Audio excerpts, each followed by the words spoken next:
The crystalline spires of Pyraxis Prime caught the triple sun's light, scattering it across the sky in ribbons of gold and crimson. High above the capital city, dragons wheeled through the air in graceful spirals, their massive wings casting shadows on the streets below. They dove and climbed with effortless grace, their scales gleaming like polished metal, their roars echoing across the valley. To fly was to live. To fly was to matter. Kesrith watched them from the balcony of his family's estate, his claws gripping the stone railing until it cracked. His wings twitched uselessly at his sides, magnificent in appearance but hollow in function. They were large enough, strong enough in theory, covered in deep emerald scales that should have marked him as destined for greatness. But when he tried to fly, he fell. Every single time. He had tried again that morning. The physician had said there was still a chance, that perhaps his body simply needed more time. Kesrith had climbed to the launching platform where young dragons learned to glide, spread his wings wide, and leaped. For 3 glorious seconds, he felt the wind catch beneath his wing membranes. Then gravity remembered him, and he plummeted like a stone into the safety nets below. His clutched sister Verith had been watching. She said nothing, but her eyes held pity. That was worse than mockery. Kesrith. His father's voice rumbled from the doorway behind him. Lord Tharnix was a dragon of deep blue scales and political power, his wings so large they barely fit through the palace corridors. "We must speak." Kesrith turned slowly. He knew what was coming. He had known for months. "The council has sent their decision," his father said, and for a moment something that might have been sadness flickered across his reptilian features. "You have 40 days. If you cannot achieve flight by then, you will be registered with the ground-bound caste. Our family will retain our titles, but you—" He paused. "You will no longer be recognized as nobility. You will be reassigned to labor suitable for flightless." 40 days. Kesrith felt his heart sink deeper than any fall. "I have consulted every physician in the capital," his father continued. "Your anti-gravity glands are malformed. They produce only 15% of normal output. Without them, flight is impossible. The magical resonance required to manipulate gravitational fields simply is not there." Lord Tharnix stepped closer, and his voice softened slightly. "I am sorry, my son. Sometimes nature is cruel." "There must be something," Kesrith said, hating how desperate he sounded. "Some treatment, some spell." "We have tried everything," his father interrupted. "The healers, the mages, even the old shamans from the outer colonies. They all say the same thing. Your condition cannot be cured. It would be easier for everyone if you accepted this. Easier for everyone."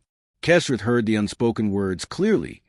Easier for the family if their defective son simply disappeared into the lower castes without making a fuss. That night, Kesrith lay in his chamber and stared at the ceiling. Through his window, he could hear the distant sounds of the night flight patrols, their calls carried on the wind. In dragon society, everything meaningful happened in the air. Politics, commerce, warfare, courtship, all of it required flight. The flightless were not precisely slaves, but they were invisible. They worked in the deep mines, the ground factories, the maintenance tunnels. They were never seen, never heard, never remembered. He thought about his clutch siblings, already making names for themselves in the aerial academies. He thought about the family legacies stretching back 2,000 years, every member a flyer. He thought about becoming a name that would be whispered with shame at family gatherings, then eventually not spoken at all. 40 days. He refused to accept it. He could not accept it. Somewhere in the galaxy, there had to be an answer. The scale-born empire stretched across 100 star systems and encompassed dozens of species. Surely someone, somewhere, had found a way to overcome what nature had denied them. Kesrith rose from his sleeping platform and moved to the data terminal in his chamber. He began to search, reading through medical journals, experimental treatments, forbidden technologies. Hours passed. The suns began to rise again. Then he found something strange. A repair dock report from the outer territories. A human mechanic who had fixed a supposedly unfixable jump drive using nothing but scrap metal and what the report called ridiculous improvisation. Humans. Kesrith had heard of them. A new species, barely 4 decades in the galactic community. They could not fly. They had no magic. They were weak and short-lived. But apparently, they were very good at fixing impossible problems. The docking yards of Paraxis Prime smelled like ozone and burning metal. Kesrith had never been to this part of the city before. Noble dragons had no reason to visit the industrial sectors where cargo ships came and went, where the air was thick with exhaust fumes and the ground was slick with coolant leaks. But Kesrith was running out of options, and desperation had a way of erasing boundaries. He kept his wings folded tight against his body, trying to make himself smaller. Ground-bound maintenance workers scurried between the landing pads, most of them members of species that had never known flight. They barely glanced at him. Here, a dragon walking on foot was just another worker, not a curiosity. Bay 17. That was where the human ship was docked. According to the manifest, he had bribed a clerk to access. The vessel was called the Cosmic Wrench, which seemed like an odd name for a starship. Then again, humans were odd by most standards. Kesrith found the ship easily enough. It was a battered freight hauler, its hull patched in at least a dozen places with mismatched metal plates. One of the engine nacelles was completely disassembled, its components spread across the dock floor in what looked like chaos but might have been some kind of system. A figure emerged from beneath the ship, sliding out on a wheeled platform. Not a dragon. Not even close. The human was small, perhaps a quarter of Kesrith's size, covered in gray coveralls stained with grease. She pulled off protective goggles, revealing a face that was strangely flat compared to a dragon's elongated snout. Her skin was brown, her hair black and pulled back in a practical knot. She looked up at Kesrith and showed her teeth. Kesrith took a step back before realizing this was how humans smiled, not a threat display. "Help you with something?" the human asked, her voice higher pitched than a dragon's rumble. She spoke Galactic Common with an accent Kesrith could not place.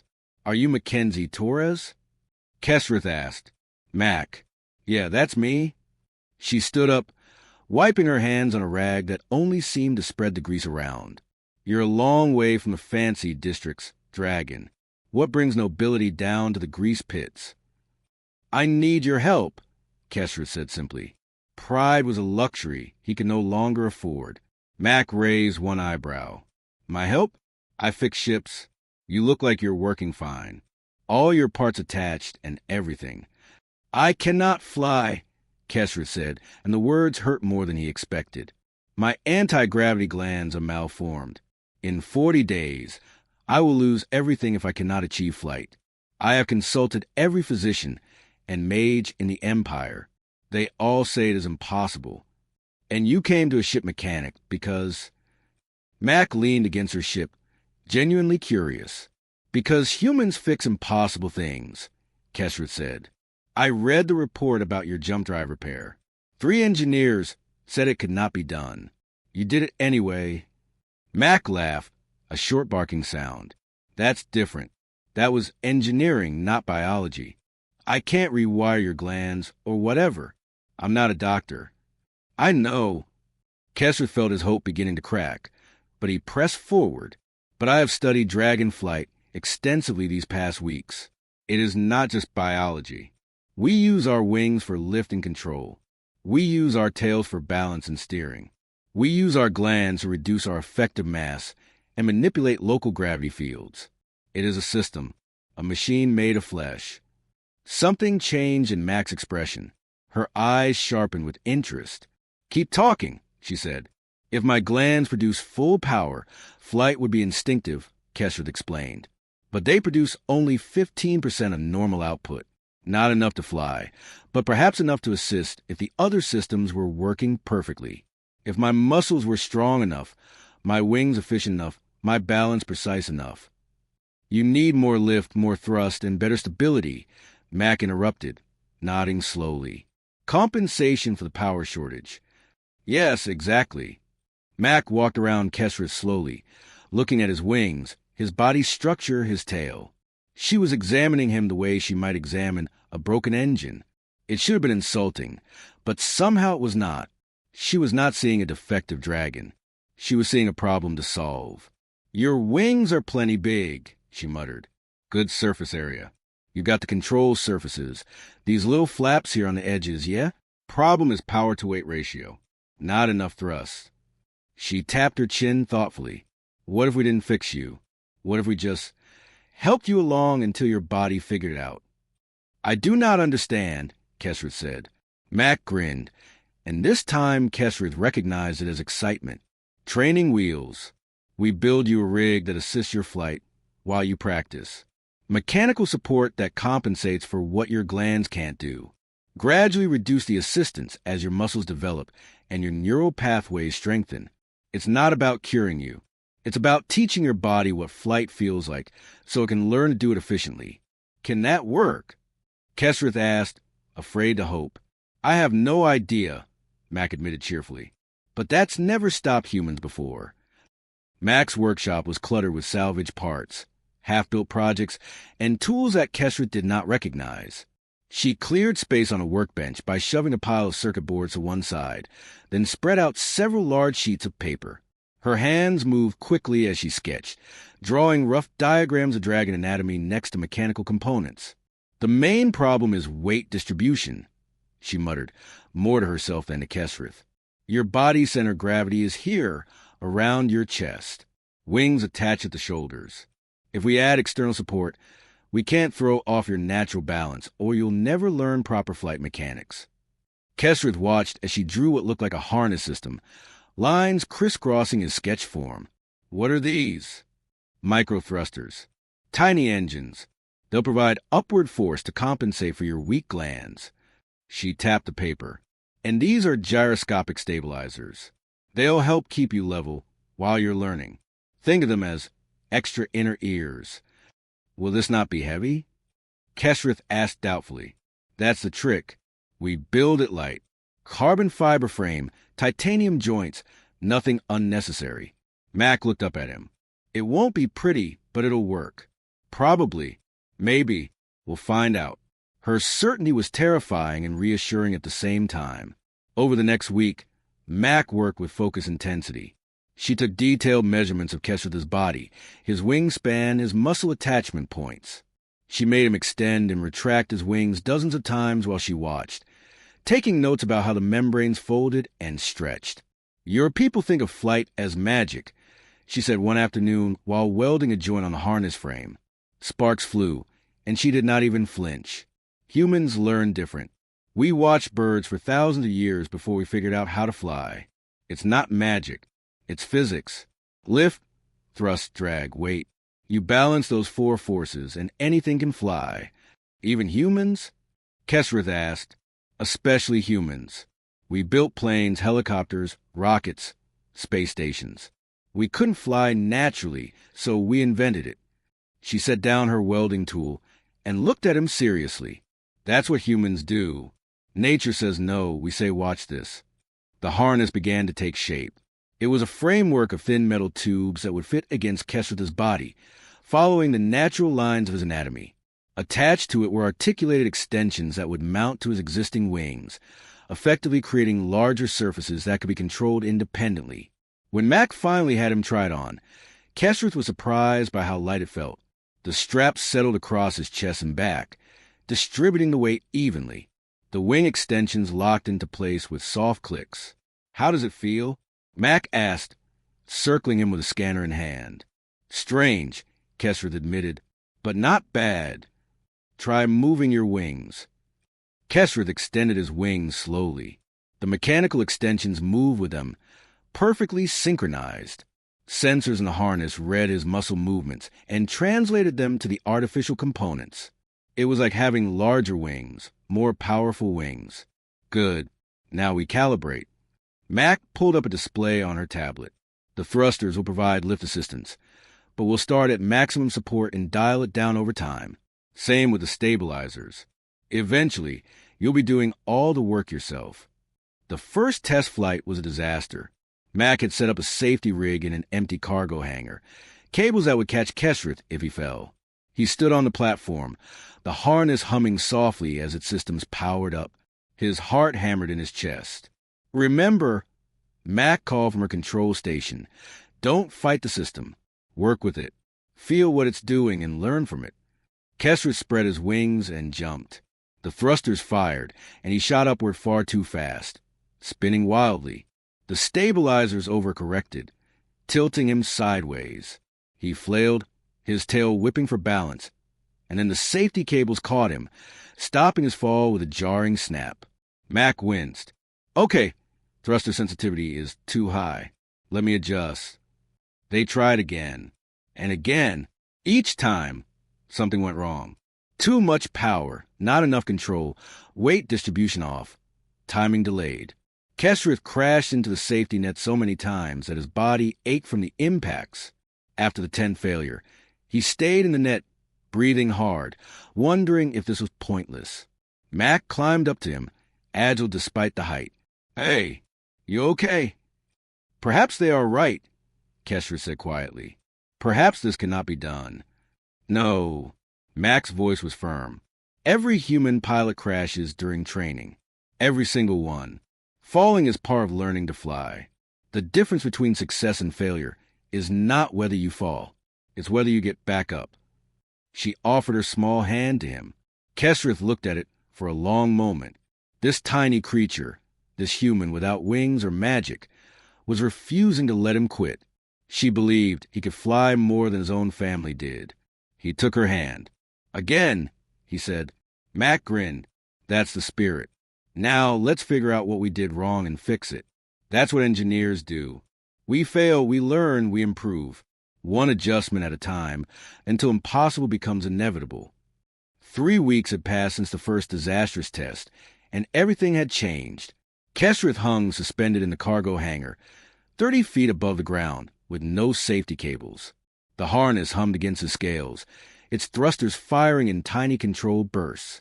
His wings beat steadily, powerfully, moving air with each stroke. He was not just hanging in the air. He was flying, banking left. Mac's voice crackled through the small speaker mounted near his ear. Remember, tail follows a turn. Don't force it. Kesrith tilted his wings, feeling the mechanical extensions adjust with him. His body leaned into the turn, tail sweeping naturally to maintain balance. He carved a smooth arc through the air, the maneuver feeling less like a struggle and more like a dance. Perfect. Mac shouted. Now land. Nice and easy. Landing was still the hardest part. Kesrith angled downward, wings cupped to slow his descent. The thrusters compensated for the loss of lift, easing him down the final few feet until his claws touched the metal floor. He stumbled slightly but stayed upright. Mac jogged over, her tablet showing streams of data. Your wing synchronization is at 92% efficiency. That's better than some natural-born flyers. And look at this.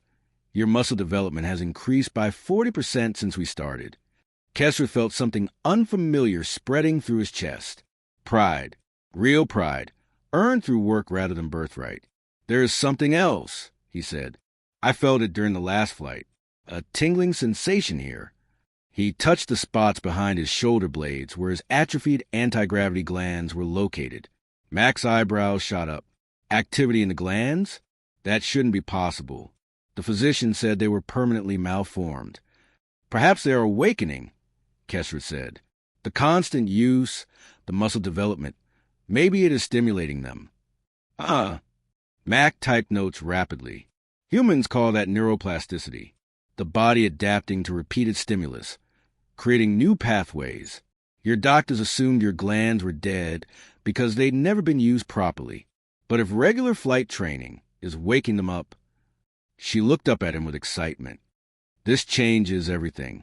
You might not need the harness at all eventually, but not everyone was pleased with Kesrith's progress. His family had heard about his training, of course. News traveled quickly among the noble houses. His father had sent a formal message expressing disappointment that Kesrith was resorting to artificial means rather than accepting his fate with dignity.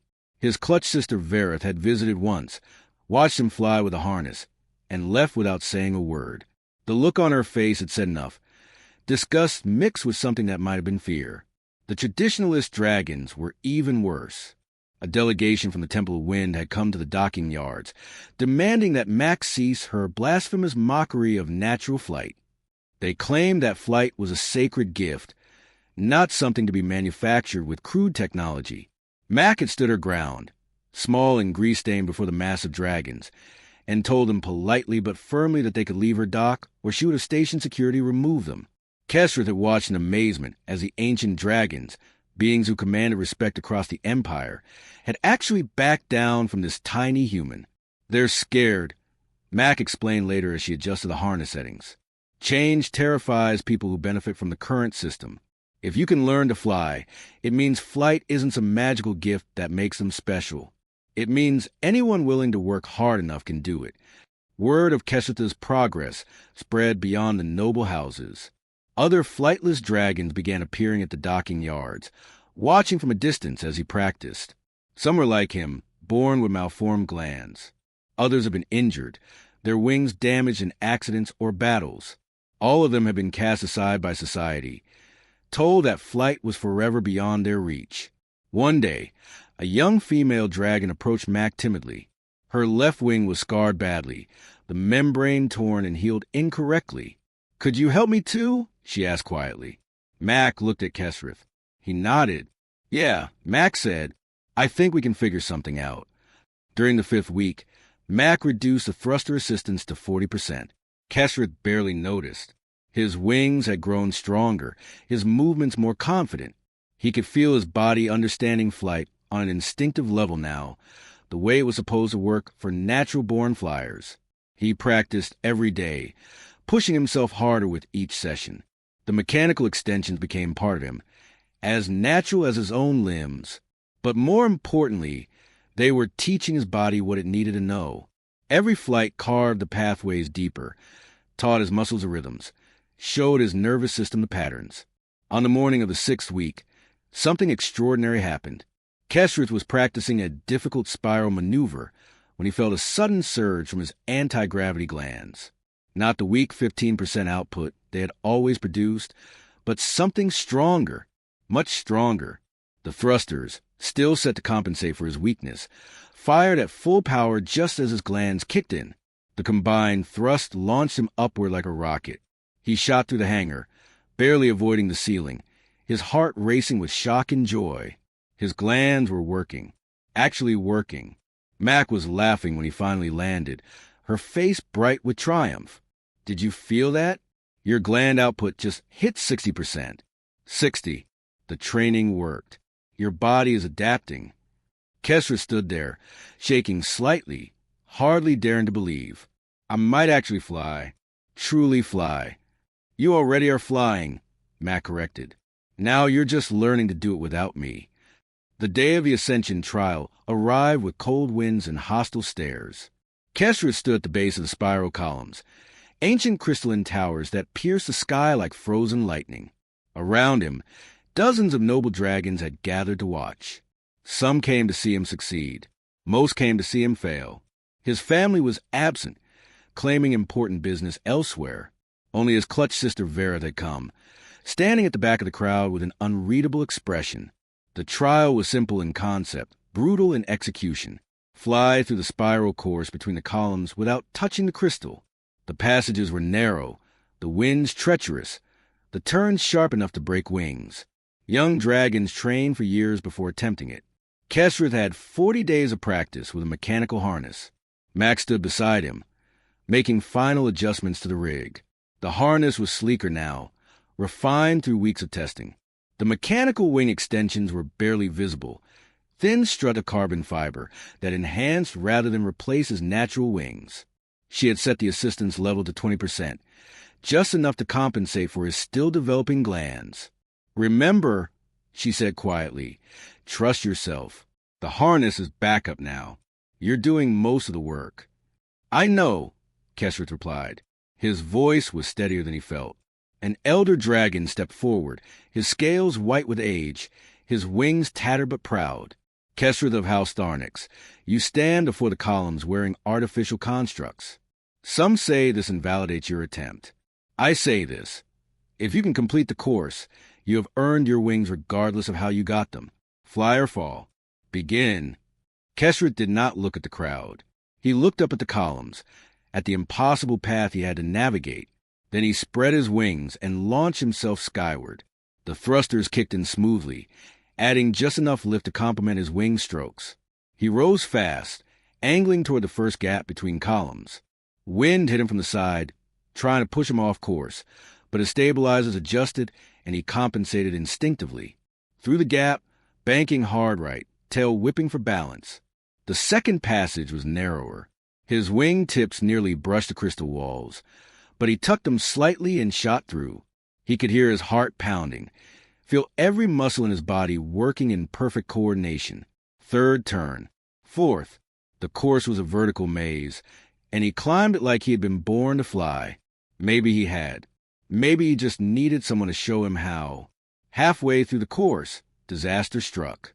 The left mechanical extension shuddered and died. Warning lights flickered on the harness display. One of the critical joints had failed. Not by accident, Kesrith knew instantly, but by sabotage. Someone had tampered with the equipment. He lurched sideways, suddenly unbalanced. His left wing was still functional, but without the extension support, it could not match the power output of his right side.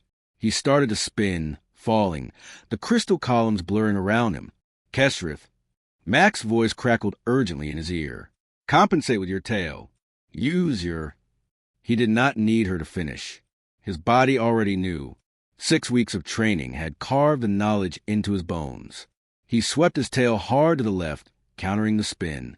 He adjusted his wing angles, making his natural wings do the work the mechanical parts had been doing.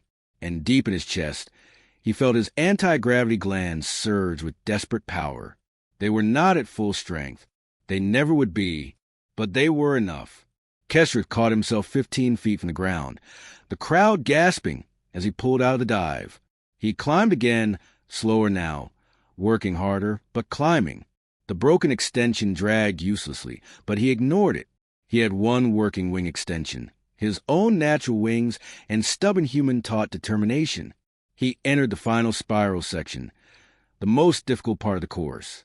The passages here were tightest, requiring precise control and perfect timing. Dragons with full power struggled here. Kesrith, flying with damaged equipment and malformed glands, should have been impossible, but humans had taught him that impossible was just another word for not yet solved. He flew differently than other dragons, where they relied on raw power and instinct. He used calculated angles and efficient movements. Every wing stroke was deliberate, every adjustment precise. It was not natural dragon flight. It was something new, something that combined dragon biology with human engineering principles. He burst to the final gap and into open sky. The crowd was silent for 3 heartbeats. Then the applause came, scattered at first, then building. Not everyone cheered. Some dragons turned away in disgust or anger, but enough did, enough that it mattered. Kesrith landed before the elder dragon, his legs shaking from exhaustion. The broken harness component sparked and died completely. You have completed the course, the elder said, his ancient eyes gleaming with something that might have been respect. Your flight was unusual, but it was flight. You have earned your place. Mac pushed through the crowd, grinning fiercely. You did it. Even after the sabotage, you did it. We did it, Kesrith corrected. You taught me that flight is not magic. It is understanding practice and refusing to quit. Later, as the crowd dispersed, other flightless dragons approached. The young female with the scarred wing, an old warrior whose glands had failed after an injury, a hatchling born like Kesrith, grounded from birth. Can you help us? They asked. Mac looked at Kesrith and smiled. What do you think? Kesrith removed the broken harness carefully, setting it down like the precious thing it was. He would keep it forever, a reminder of what was possible when someone refused to accept limitations. Yes, he said, we can help them, all of them, because that was what humans did. They saw people told they could not, and they said, why not? They looked at impossible and built a ladder to climb it. They took the grounded and taught them to fly. And now, Kesrith would do the same.